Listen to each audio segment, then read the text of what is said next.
Hello everyone. आज हम देखेंगे वेक्टर प्रोडक्ट के बारे में। डिस्कस करेंगे सारा चीज।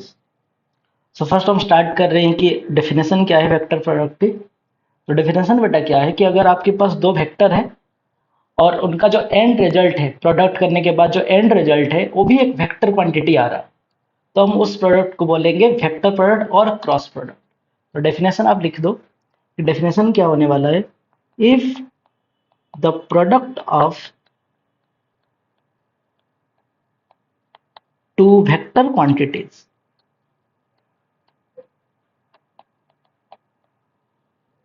is a vector quantity,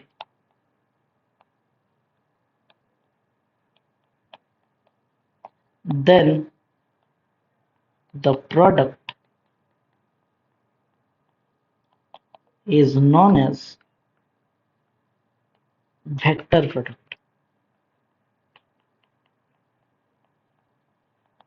अगर आपके पास दो वेक्टर है, उनका प्रोडक्ट होने के बाद जो एंड रिजल्ट आ रहा है वो भी एक वेक्टर क्वांटिटी आ रहा है, तो उसको हम बोलेंगे वेक्टर प्रोडक्ट हो रहा है वहां पे। तो मान लेते हैं हमारे पास दो वेक्टर है। Let this is A vector and B vector lies on my screen. Plane of the screen में ये सिचुएटेड है, ए वेक्टर और बी वेक्टर।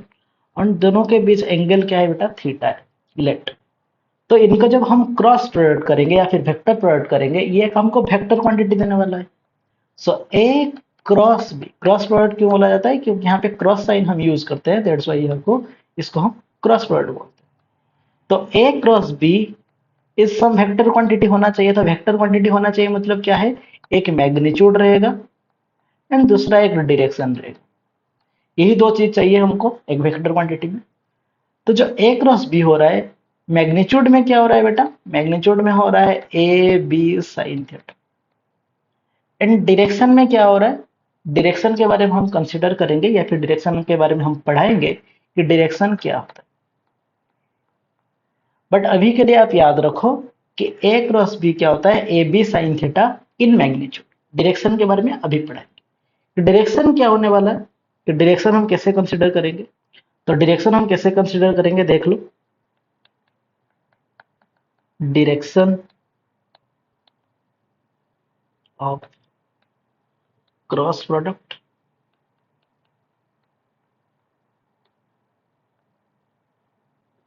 तो यहाँ पे क्या हो रहा है? जब आपके पास दो वेक्टर था, ए वेक्टर एंड बी वेक्टर, मैं ए क्रॉस बी कर रहा था, है ना? तो डायरेक्शन में आपको दो चीज याद रखनी। पहला चीज क्या है? The direction of A vector cross B vector is perpendicular to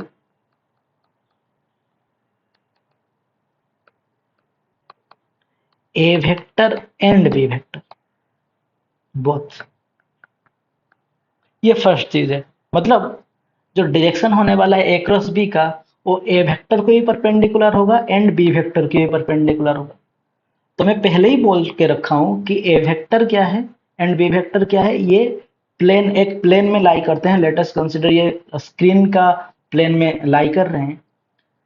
तो इन दोनों को परपेंडिकुलर करके आप कितना वेक्टर ड्रॉ कर सकते हो? दो ही वेक्टर ड्रॉ कर सकते हो। एक वेक्टर है इनटू द स्क्रीन जाएगा और एक वेक्टर है आउटवर्ड फ्रॉम द स्क्रीन आएगा। दो ही वेक्टर पॉसिबल है।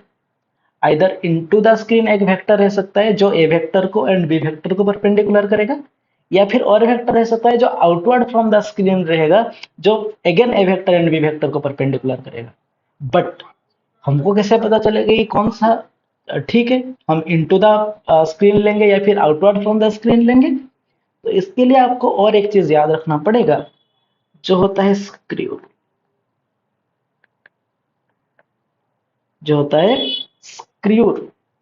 स्क्रू रूल क्या बोलता है कि अगर आपको ए क्रॉस बी दिया गया है, तो पहला वेक्टर कौन है? A vector. और नेक्स्ट वेक्टर कौन है? B vector. तो फर्स्ट ए वेक्टर, दूसरा है बी वेक्टर। आप एक काम करो, ए को बी के तरफ घुमाओ। जब आप ए को बी के तरफ घुमाओगे और उसको एज्यूम करो एज ए स्क्रू, तो स्क्रू में क्या होता है? जब आप ए को बी की तरफ घुमा रहे हो तो ये बन रहा है क्लॉकवाइज रोटेशन। और क्लॉकवाइज रोटेशन जब आप स्क्रू में करते हो, अगर आप स्क्रू कभी नहीं घुमाए हो तो बटल के कैप तो घुमाए होंगे, तो बटल के कैप जब घुमाए हो तो क्लॉकवाइज डायरेक्शन में क्या होता है, जो बटल का कैप इनटू द प्लेन जाता है। जब क्लॉकवाइज डायरेक्शन में आप घुमा रहे हो तो जो रिजल्टेंट आपको मिल रहा है या अभी जो डायरेक्शन मिल रहा है वो डायरेक्शन क्या होना चाहिए, इनटू द पेपर। ये जो साइन क्या है, ये साइन है इनटू द पेपर और इनटू द स्क्रीन, जो भी इनटू द प्लेन में लिख दे रहा हूँ। और ये डायरेक्शन बेटा क्या है, मतलब शॉर्ट फॉर्म में ऐसे दिया जाता है, आपको 12th में काम में आएगा जब मैग्नेटिक फील्ड वगैरह हम पढ़ेंगे। तो ये साइन क्या है, ये है आउटवर्ड फ्रॉम द पेपर और from the plane towards you, आपकी तरफ आ रहा है। तो जब आप स्क्रू को एक क्लॉकवाइज डायरेक्शन में घुमा रहे हो, क्लॉकवाइज रोटेशन दे रहे हो, तो स्क्रू इनटू द पेपर जा रहा है। बट अगर आप एक स्क्रू को एंटी क्लॉकवाइज डायरेक्शन में घुमा रहे हो तो ये स्क्रू कौन सा डायरेक्शन में आ रहा है, outward from the paper move कर रहा है या फिर outward from the plane move कर रहा है। तो उसी हिसाब से आपको पहले क्या देखना है कि पहला वेक्टर कौन है, ए वेक्टर। जब आप ए क्रॉस बी कर रहे हो, ए क्रॉस बी में पहला वेक्टर कौन है, ए वेक्टर, उसको बी की तरफ घुमाओ। बी की तरफ घुमाने के बाद ये कौन सा रोटेशन बना, ये बना क्लॉकवाइज रोटेशन। अगर क्लॉकवाइज रोटेशन बना तो आपका जो ए क्रॉस बी वेक्टर का जो डायरेक्शन रहेगा वो डायरेक्शन क्या रहेगा, इनटू द पेपर रहने वाला। सो इस केस में ए क्रॉस बी का जो डायरेक्शन है इस केस में क्या है, इनटू द पेपर। अगर आप बोलोगे सर मैं बी क्रॉस ए कर दूं तो बेटा जब आप बी क्रॉस ए करोगे तो पहला वेक्टर कौन है, बी, बी को ए तरफ घुमाना पड़ेगा। तो जब आप बी को ए तरफ घुमाओगे ये कौन सा रोटेशन हो गया, ये रोटेशन हो गया एंटी क्लॉकवाइज रोटेशन। जब एंटी क्लॉकवाइज रोटेशन हो गया तो एंटी क्लॉकवाइज रोटेशन में स्क्रू को आप घुमाओगे तो कौन सा डायरेक्शन में मूव करेगा, टुवर्ड्स यू मूव करेगा, outward from the plane move करेगा। तो अगर outward from the plane move कर रहा है सो बी क्रॉस ए का जो वेक्टर बनेगा उसका डायरेक्शन क्या होगा, उसका डायरेक्शन होगा outward from the paper. Clear है, बस इतना चीज आपको याद रखना है और कोई दिक्कत नहीं है। मैग्नीट्यूड के बारे में आपको पता है पहले से, M G sorry A B sine theta होता है, बट डायरेक्शन यहाँ पे थोड़ा सा कंफ्यूज्ड है, कंफ्यूजन आएगा। बट आपको ये दो चीज अगर आप याद रख लिए, एक है direction of A vector cross B vector is perpendicular to A vector and B vector and screw, ये दो चीज अगर आप याद रख लिए तो आसान हो जाएगा आपको डायरेक्शन ऑफ क्रॉस प्रोडक्ट लेने। ठीक, अभी हम डिस्कस करेंगे कि क्रॉस प्रोडक्ट का प्रॉपर्टीज क्या होता है। सो प्रॉपर्टीज के बारे में देखेंगे।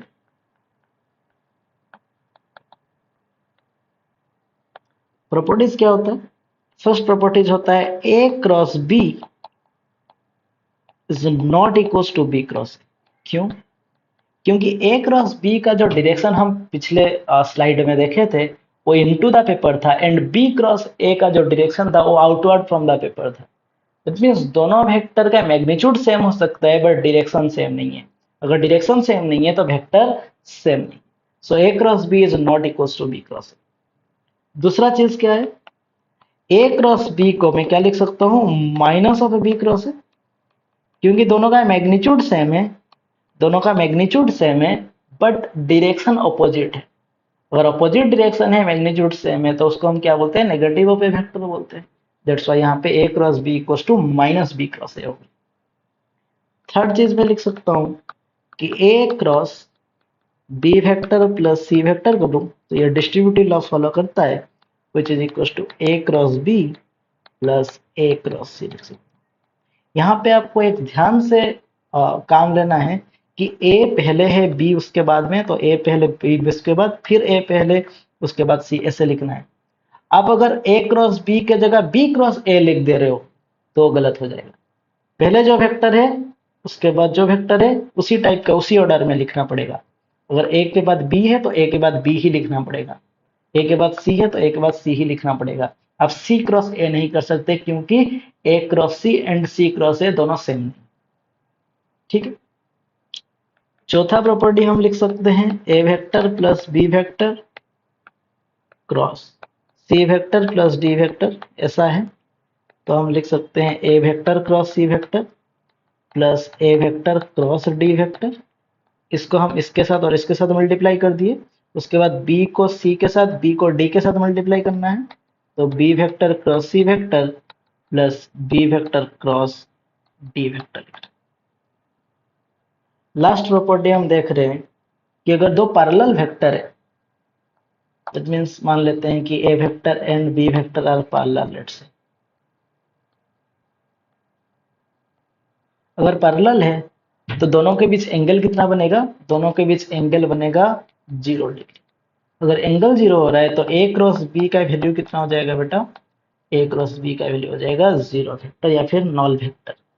यहाँ पे वेक्टर ऑब्वियसली साइन देना पड़ेगा, ओनली 0 नहीं लिखना पड़ेगा, नहीं लिखना चाहिए, क्योंकि आपको ए क्रॉस बी एक वेक्टर क्वांटिटी दे रहा है, तो 0 वेक्टर ही लिखोगे आप, इट मीन्स नॉल वेक्टर। ठीक है, अभी हम देखेंगे कि एप्लीकेशन कैसे कैसे होता है।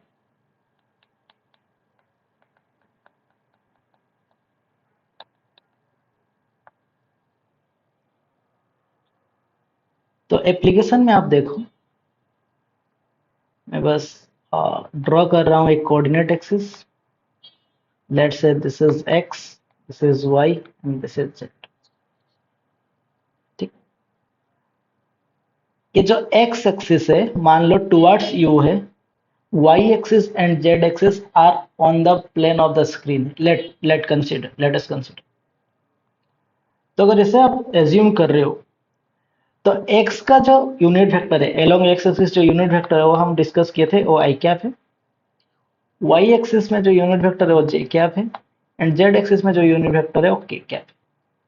तो अगर मैं फर्स्ट ले रहा हूं कि i क्रॉस j कर दूं, आई कैप क्रॉस j कैप कर दूं, तो आपको क्या करना है? i को j की तरफ घुमाना है।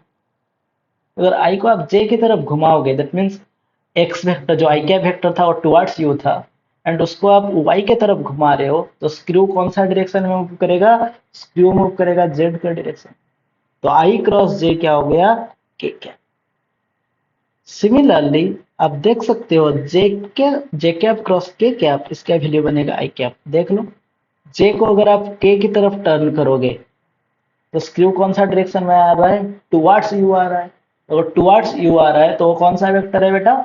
आई कैप वेक्टर। सिमिलरली के क्रॉस आई क्या हो जाएगा? अगर मैं दोनों को अल्टरनेट, तीनों जो तीनों ही फॉर्मूला लिखा गया है उन सबको अल्टरनेट कर दूं, that means J cap cross I cap कर दूं, वो क्या बन जाएगा? माइनस के क्या, क्योंकि A vector cross B vector equal to minus of B vector cross A. तो के कैप क्रॉस जे कैप कर दो तो माइनस आई कैप बन जाएगा एंड आई कैप क्रॉस के कैप कर दो तो ये बन जाएगा माइनस जे कैप। तो इसको याद रखने के लिए एक सिंपल ट्रिक है।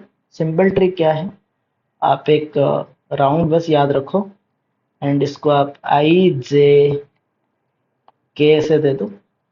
अगर आई से जे घुमाओगे तो के मिलेगा, जे से के घुमाओगे तो आई मिलेगा, के से आई घुमाओगे तो जे मिलेगा। That means I cross J is के, जे क्रॉस के इज आई, के cross I is J. But अगर आप जे क्रॉस आई कर रहे हो, दैट मीन्स जो हम एरो दिए थे पहले से, उस एरो से हम उल्टा डायरेक्शन में जा रहे हो, तो यहाँ पे क्या हो जाएगा? जे क्रॉस आई में माइनस आई क्या आ जाएगा? सॉरी, जे क्रॉस आई क्या किया था, तो माइनस के क्या बचेगा? जे क्रॉस आई में माइनस के क्या बचेगा? दैट मीन्स एरो जिस डायरेक्शन में है आप उसके ऑपोजिट डायरेक्शन में मूव कर रहे हो। ठीक है, नेक्स्ट एप्लीकेशन क्या है? सेकंड एप्लीकेशन, अगर सेम वेक्टर को आप मल्टीप्लाई कर रहे हो क्रॉस प्रोडक्ट में, ये दे देगा 0 वेक्टर। अगेन जे क्रॉस जे भी आपको दे देगा 0 वेक्टर, के क्रॉस के भी आपको दे देगा 0 वेक्टर। इतना चीज क्लियर? अगर इतना चीज क्लियर है और कोई दिक्कत नहीं। ठीक, अभी हम देखेंगे कि अगर कंपोनेंट फॉर्म में वेक्टर्स है, मान लो एक ए वेक्टर एक कंपोनेंट फॉर्म में दे रखा है, बी वेक्टर भी कंपोनेंट फॉर्म में दे रखा है, तो उनको हम क्रॉस प्रोडक्ट में कैसे रिप्रेजेंट करेंगे? तो उसके लिए हम पहले ही जान लेते हैं कि डिटर्मिनेंट क्या होता है, क्योंकि डिटर्मिनेंट का जो एप्लीकेशन है ए क्रॉस बी वेक्टर में आएगा, जहां पे कंपोनेंट फॉर्म में दिया होगा वेक्टर को। तो पहले हम देख लेते हैं कि डिटर्मिनेंट क्या है और डिटर्मिनेंट को हम कैसे ओपन करेंगे या फिर कैसे हम रिप्रेजेंट करेंगे एक नंबर में। So first, what is determinant?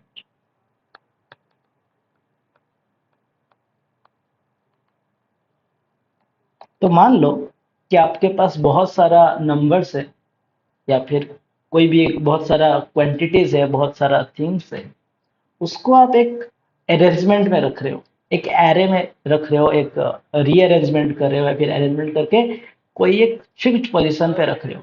मान लेते हैं कि हमारे पास 2 3 4 5 6 ऐसे कुछ नंबर्स हैं और हम कुछ ऐसे अरेंजमेंट कर रहे हैं कि 1 है यहाँ पे, 2 है यहाँ पे 5 है, उसके बाद यहाँ से मान लेते हैं 7 6 2, ऐसे हम अरेंजमेंट करके रखते हैं।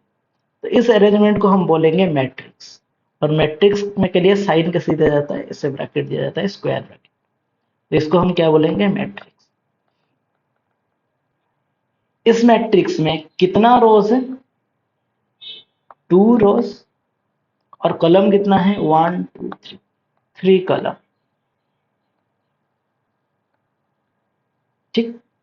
तो ये जो मैट्रिक्स बना, इस मैट्रिक्स को हम बोलेंगे पहला रो, मतलब पहले रो नंबर है 2, कॉलम नंबर, तो 2 × 3 मैट्रिक्स। इसको क्या बोलेंगे, 2 × 3 मैट्रिक्स।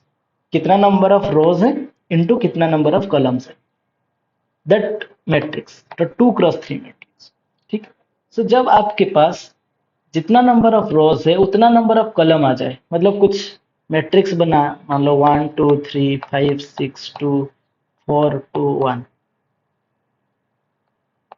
ऐसे मैट्रिक्स बना। इसमें कितने नंबर ऑफ रोज हैं, 3। कितने नंबर ऑफ कॉलम है, तो ये बना 3 × 3 मैट्रिक्स। क्या बना, 3 × 3 मैट्रिक्स।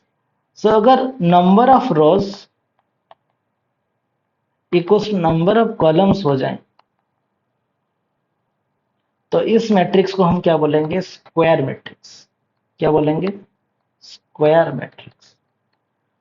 और स्क्वायर मैट्रिक्स का एक प्रॉपर्टीज होता है कि स्क्वायर मैट्रिक्स को हम एक डिटर्मिनेंट निकाल सकते हैं।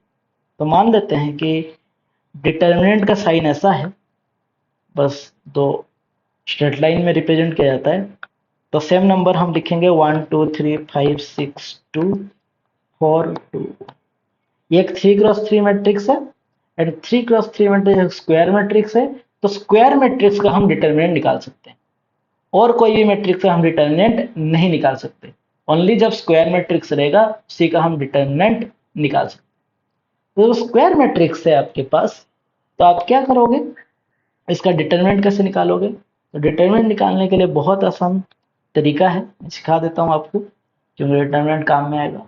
आपको क्या करना है, फर्स्ट एलिमेंट को प्लस साइन दे देना है, उसके बाद वाला एलिमेंट को नेगेटिव साइन, ये positive sign, plus minus plus दे देना है। ठीक है। कैसे आया क्या आया ये आप सब मैथ्स में पढ़ोगे, बस आप यहाँ के लिए इतना ही याद रखो। ठीक है। तो पहले प्लस दे देना है, उसके बाद माइनस दे देना है, उसके बाद फिर से प्लस दे देना है। उसके बाद एक्सपेंड करना है। एक्सपेंड आप कैसे करोगे, एक्सपेंड करने के लिए आप एक काम करो, फर्स्ट एलिमेंट को पकड़ो। तो फर्स्ट एलिमेंट कौन है, +1। फर्स्ट एलिमेंट को पकड़ने के बाद ये जो एलिमेंट बना है, कि जो 1 है, फर्स्ट एलिमेंट है, ये जो एलिमेंट कौन सा रो में और कौन सा कॉलम में रिप्रेजेंट है, या फिर कौन सा कॉलम एंड कौन सा रोज में सिचुएटेड है, उस कॉलम और उस रो को मिटा दो। मिटा दो मतलब हाइपोथेटिकली मन में ही मिटा दो। तो ये वाला रो और ये वाला कॉलम इतना मिटा दो, और बच गया कौन बेटा, बच गया 6 2 2 1। जो बच गया उसको आप ऐसे मल्टीप्लाई करो, फर्स्ट प्रिंसिपल डायगोनल एलिमेंट को मल्टीप्लाई कर दो जो है 6, उसके बाद ये वाला डायगोनल एलिमेंट को मल्टीप्लाई कर दो जो है 4, और दोनों को सब्सट्रैक्शन ले लो। That means +1 into 6 minus 2। इसका ऑपरेशन खत्म हो गया। इसका जब ऑपरेशन खत्म हो गया, आपको जाना है कहाँ पे, 2 के ऑपरेशन। 2 के ऑपरेशन में जाना है, तो यहाँ पे 2 मतलब -2 है, तो आपको -2 लिख देना है। -2 लिखने के बाद ये -2 कौन सा रो कौन सा कॉलम में है बेटा, फर्स्ट रो में है और सेकंड कॉलम, इनको मन में ही मिटा दो। जो फर्स्ट कॉलम में जो एलिमेंट है और सॉरी फर्स्ट रोज में जो एलिमेंट है और सेकंड कॉलम में जो एलिमेंट है उनको आप मन में ही मिटा दो। मन में मिटाने के बाद आपके पास बचा कौन? 5, 2, 4 एंड 1। फिर से उसी तरीके से मल्टीप्लाई करना है। 5 को पहले 1 के साथ मल्टीप्लाई करो तो बन गया 5, माइनस करके किसके साथ मल्टीप्लाई करना है? 2 के साथ, तो माइनस। क्लियर? उसके बाद और एक ऑपरेशन बचा हुआ है। कौन सा ऑपरेशन? 3 का, क्योंकि आप प्लस माइनस प्लस लियो तो फुल ऑपरेशन करना ही है। तो +3 होल इंटू क्या हो जाएगा? ये जिस कॉलम में और जिस रो में है उसको मिटा दो आप, तो इसको मिटा दिए। बच गया कौन? 5 इंटू 2 करोगे -4 इंटू 6 करोगे, which is equal to 10 minus 20। तो इसका आंसर कितना आ रहा है? 6 minus 2 is 4 multiplied 1 -2 into -3 plus 3 into -40, तो आ जाएगा 4 + 6 40। तो इसका आंसर आ जा रहा है आपके पास -30। तो ये जो मैट्रिक्स है, इस मैट्रिक्स का जो डिटर्मिनेंट बना, डिटर्मिनेंट का वैल्यू कितना बना? -32। मैं और एक डिटर्मिनेंट का प्रॉब्लम ले लेता हूं ताकि और आसान हो जाए आपके लिए। मान लेते हैं आपके पास एलिमेंट है -2, 1, -1, 3, 5, 2, -2, 3, -1, 2, ऐसे कुछ एलिमेंट है और इसका डिटर्मिनेंट आपको निकालना है। तो पहले डिटर्मिनेंट निकालने क्या करना पड़ेगा? पहले प्लस माइनस प्लस दे देना है। प्लस माइनस प्लस देने के बाद आप क्या करोगे? सिंपली पहले -2 को लेना है, इस एलिमेंट को लेना है, और ये जिस कॉलम में जिस रो में है उसको मिटा देना है। मिटाने के बाद 2 into 2 which is equal to 4 minus -1 into -2 which is 2। इसका काम हो गया। इसका काम अगर हो गया तो आपको फिर से कहाँ पे जाना है? -1 पे शिफ्ट लेना। तो -1 पे शिफ्ट लेके सारा चीज मिटा देना है। बट यहाँ पे और एक चीज आप नोटिस कर सकते हो, यहाँ पे -1 है, अगेन यहाँ पे ऊपर माइनस साइन है, तो माइनस माइनस क्या हो जाएगा? +1 multiplied with 5 into 2 10 -3 into -2 which is -6। उसके बाद 3 का ऑपरेशन लेना है, मैं लिख देता हूँ और एक ऑपरेशन नहीं करता हूँ। तो 3 होल इंटू 5 इंटू -1, 5 इंटू -1 हो जाएगा -5 -3 इंटू 2 विच इज 6।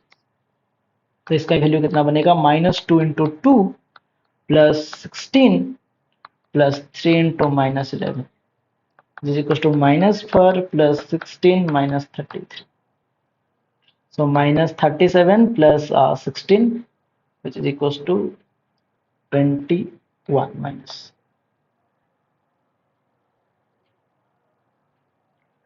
ठीक है, तो इसका डिटरमिनेंट कितना बना? -20। तो इसी हिसाब से आपको प्रोसीड करना है वेक्टर प्रोडक्ट में। देख लेते हैं क्या होता है। लेट आपके पास दो वेक्टर है, A vector which is equals to ax i cap plus ay j cap plus az k cap, and दूसरा वेक्टर बी वेक्टर है which is equals to bx i cap plus by j cap plus bz k cap. जब आप इनको cross product करोगे, ए cross B करोगे, तो ए cross B आपको कैसे रिप्रेजेंट करना है? आई cap J cap K cap ऐसे लिख देना है तीनों रो में। फिर सेकेंड रो में आपको लिखना है ए वेक्टर का कंपोनेंट्स, देन थर्ड रो में लिखना है आपको बी वेक्टर का कंपोनेंट्स। बस इतना ही सिंपल है। अगर आपको कंपोनेंट फॉर्म में दोनों वेक्टर दिया होगा और उसका क्रॉस प्रोडक्ट पूछ रहा होगा, तो आप बोलोगे सर इसको कैसे एक्सपांड करते हैं? तो देख लो भाई एक्सपांड कैसे करते हैं। तो ये प्लस हो गया, ये माइनस हो गया, ये प्लस। तो पहले आप लिखोगे प्लस आई कैप, तो आई कैप ही लिख रहा हूं, तो इसको मिटा दो, इसको मिटा दो, आपके बना A Y into B Z minus B Y. Next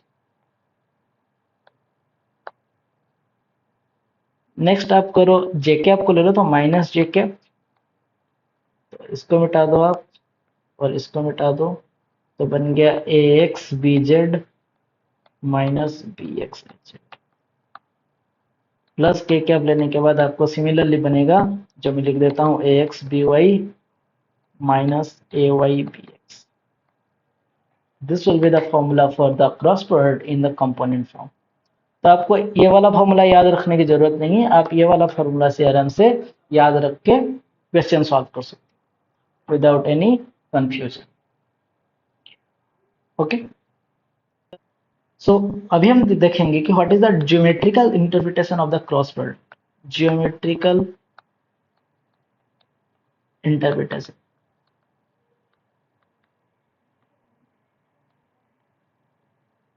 geometrical interpretation क्या है? मान लेते हैं कि दो वेक्टर है आपके पास, let's say this is A vector and let's say this is B vector, angle between them is theta. तो ए वेक्टर को आप यहाँ पे शिफ्ट कर दो तो ये भी ए वेक्टर ही बनेगा, क्योंकि सेम डायरेक्शन या सेम मैग्नीट्यूड ले रहा हूँ, और ये बन जाएगा बी वेक्टर, जैसे कि हम पैरेललोग्राम देख रहे थे। तो यहाँ पे देखो एक बात, अगर मैं ए क्रॉस बी कर रहा हूँ, उसका बस मैग्नीट्यूड की बात कर रहा हूँ, तो मुझे बनेगा ए बी साइन थीटा। तो ए बी साइन थीटा क्या है अभी देखते हैं। अगर ये बी बना और मैं यहाँ पे एक परपेंडिकुलर ड्रॉ कर रहा हूँ, तो परपेंडिकुलर का जो लेंथ है, ये लेंथ का वैल्यू कितना हो जाएगा? बी साइन थीटा हो जाएगा, और ये लेंथ है ए। तो एरिया ऑफ द पैरेललोग्राम,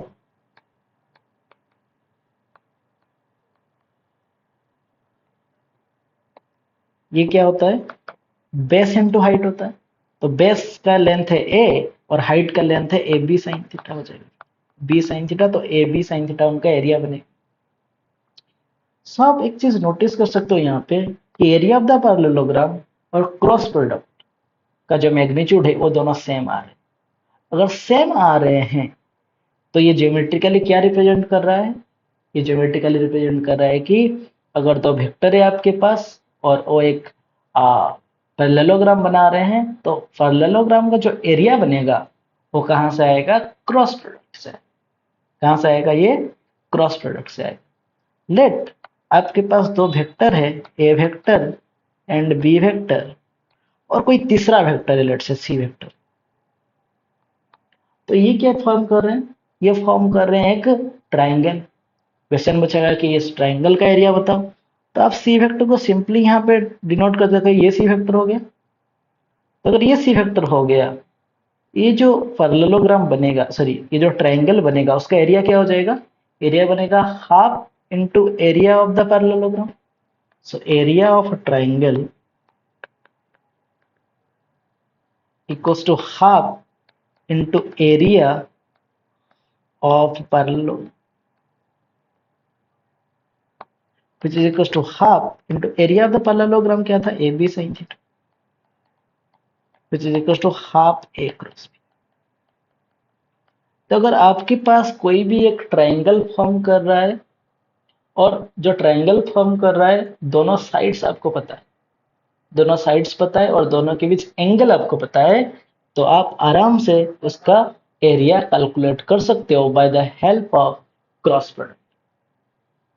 ठीक है, अभी चलते हैं कुछ प्रॉब्लम्स में।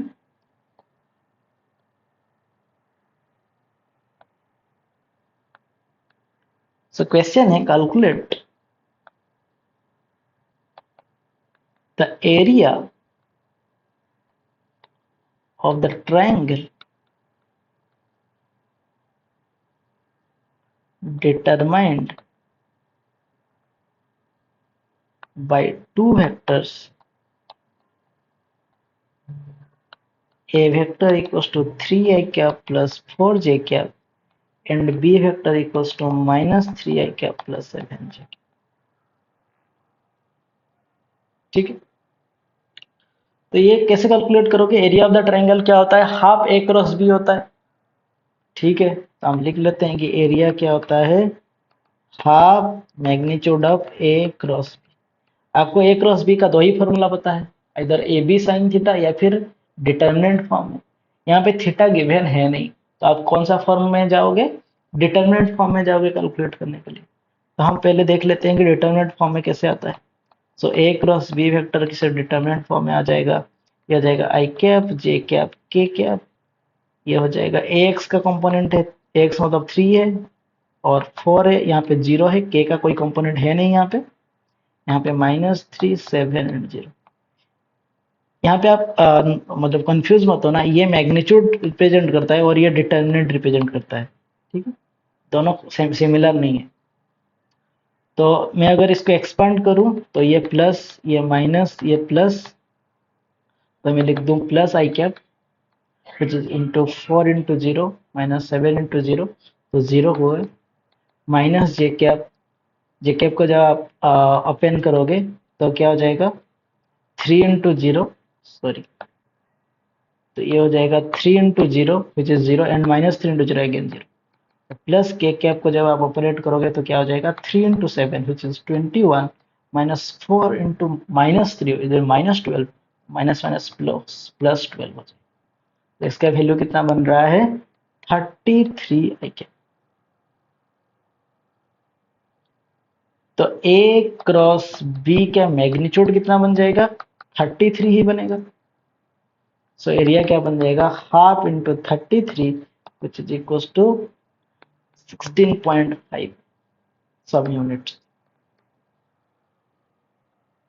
क्लियर है, मुझे लगता है कोई कंफ्यूजन नहीं होगा अभी। एक छोटा सा और एक क्वेश्चन ले लेते हैं। तो क्वेश्चन बोल रहा है कि if a dot b equals to √3 times a cross b का मैग्नीट्यूड देन फाइंड थीटा। तो इसके लिए आप क्या करोगे, सिंपली a डॉट b क्या हो जाता है ए बी कॉस थीटा होता है and √3 times a cross b is A B sine theta. A B cancelled out हो गए, तो tan थीटा का वैल्यू क्या हो गया 1/√3। तो tan थीटा अगर 1/√3 है तो थीटा का वैल्यू क्या हो गया बेटा 30 डिग्री।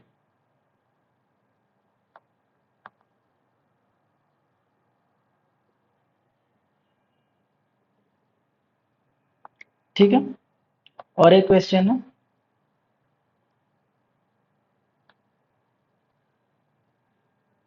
कि determine the unit vector perpendicular to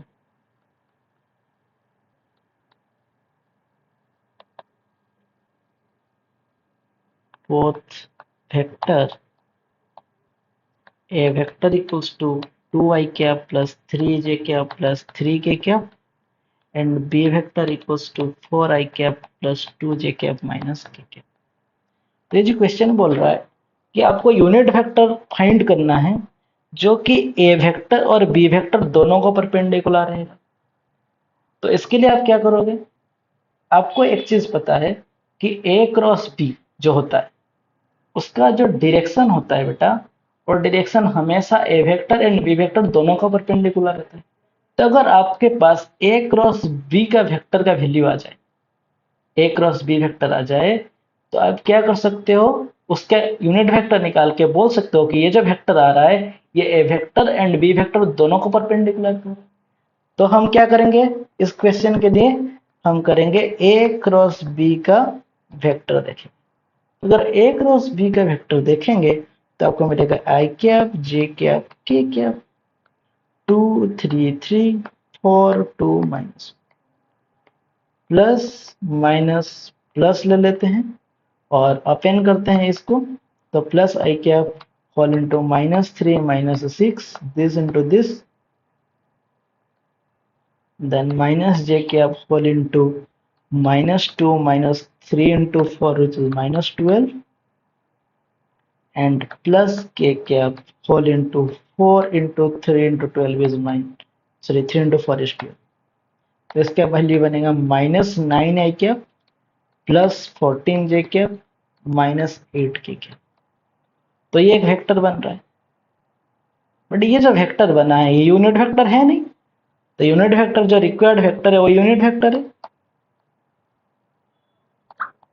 required vector क्या है, जो यूनिट वेक्टर बनेगा, तो हमारे पास वेक्टर प्रेजेंट है जो परपेंडिकुलर रहेगा ये वेक्टर को एंड बी वेक्टर को, तो उसके यूनिट वेक्टर निकाल देते हैं। तो हमारे पास आ जाएगा -9 i cap plus 14 j cap minus 8 k cap divided by square root of 9 का स्क्वायर प्लस 14 का स्क्वायर प्लस 8 का स्क्वायर, तो 81 प्लस 196 प्लस 68, जो भी आंसर आएगा वो आंसर बन जाएगा इसका। ठीक, तो आज का लेक्चर हम यहीं पे एंड करते हैं। आशा करता हूँ सबको समझ आया होगा। अगर कुछ डाउट्स है तो आप पूछ सकते हैं। ठीक है, थैंक यू एवरीवन।